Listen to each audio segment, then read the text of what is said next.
Hi అండి. అందరికీ నమస్తే. వెల్కమ్ టు వేమెన్ గుంటూరు వ్లాగ్స్. తోటకూర ఇది ఎవరు తింటారు అనేవాళ్ళు చాలామంది ఉన్నారు కదండి. కానీ అదే తోటకూరని కొంచెం హెల్తీగా ట్రై చేద్దాము. ఎలా చేసుకోవాలి ఏంటో రెసిపీ చూసేద్దాం రండి. ఈ తోటకూర చాలా ఆరోగ్యానికి మంచిదండి. కళ్ళకు కానీ ఎస్పెషల్లీ. కానీ ఎక్కువగా తినడానికి ఇష్టపడరు. ఒక పప్పులోనే తింటారు. కానీ దీంతో ఎగ్ కాంబినేషన్తో నేను చూపించే విధంగా ట్రై చేయండి. తప్పకుండా అందరూ మీ ఇంట్లో ఇష్టంగా తింటారు.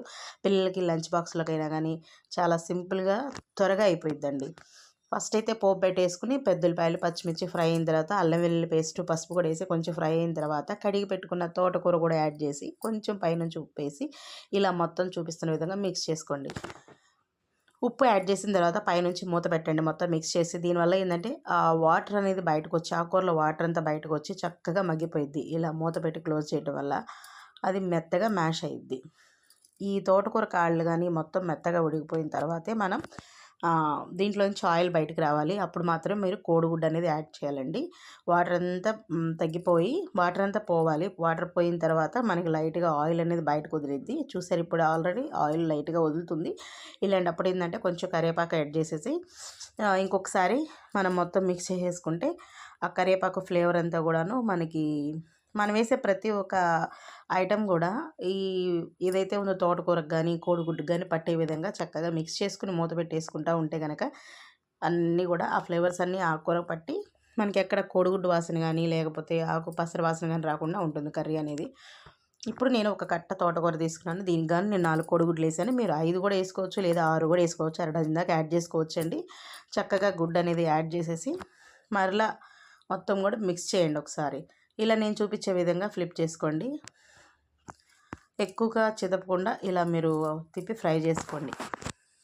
ఈ గుడ్డు కాస్త మగ్గిపోయిన తర్వాత అంటే ఇలా తిప్పిన తర్వాత ఒకసారి మనం మూత పెడితే మొత్తం మగ్గిపోయిద్దండి. మగ్గిన తర్వాత మళ్ళీ ఒకసారి మొత్తం అటు ఇటు తిప్పుకొని దాంట్లో ఏంటంటే చక్కగా ఒక 4-5 రెబ్బలు చిన్నులపాయలు బాగా దంచేయండి. ఇలా వేయటం వల్ల ఏంటంటే అసలు భలే ఫ్లేవర్ మంచిగా ఉంటుంది. ఆ వెల్లుల్లి ఫ్లేవర్ అనేది ఈ కాంబినేషన్కి. తర్వాత ఏంటంటే కొంచెం కారం జల్లేయండి. ఇంకా అంతేనండి. ఫైనల్గా మన కర్రీ కారం వేసామంటే ఆల్మోస్ట్ అయిపోయిద్ది. కారం ఎప్పుడైనా కానీ మనం దించే ముందు యాడ్ చేయండి. ఇందులోనే కొంచెం కొత్తిమీర కూడా యాడ్ చేసేసి మొత్తం ఒకసారి మిక్స్ చేయండి. అంతేనండి.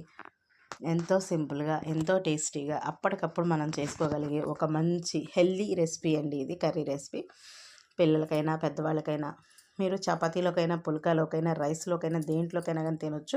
టేస్ట్ అయితే వేరే లెవెల్లో ఉంటుంది. చాలా బాగుంటుంది.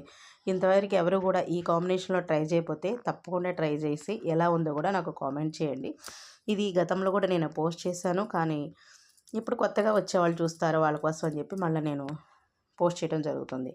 ఓకేనా, తప్పకుండా ట్రై చేయండి. ఈ రెసిపీ ఎలా వచ్చిందో కూడా కామెంట్ చేయండి.